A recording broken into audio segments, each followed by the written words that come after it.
começando agora mais o Cidade Alerta, como vocês viram aí, galera. Eu vou falar aqui um negócio muito interessante para vocês. Vocês vão ficar muito interessados com essa notícia. Vamos ouvir.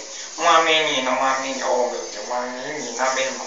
Uma menina de 18 anos teria sido abusada de um meliante, um vagabundo, um desgraçado e feijado do meu olho. Ele fez coisa que não tem nada a ver, meu irmão, abuso sexual. Oh meu Deus, oh perceba o que está acontecendo nesse mundo, meu irmão. Oh.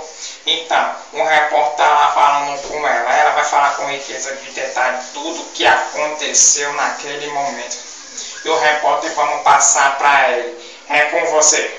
Marcelo Rezende, estamos aqui em Araçatuba para falar o que aconteceu com essa adolescente. Segundo ela, ela estava andando na rua quando foi atacada por um meliante. E ela vai falar com a nossa equipe, mas só que ela pediu para não ser identificada. O que aconteceu naquele dia?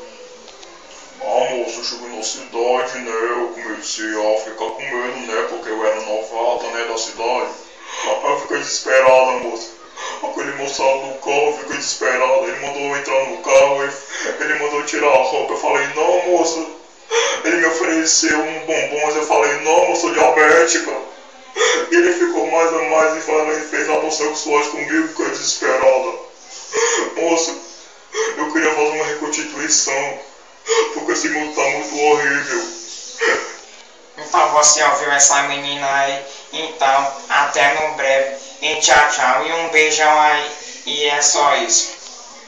Obrigado, galera, por ter visto esse vídeo até aqui. Se tiver gostado, compartilha aí no Facebook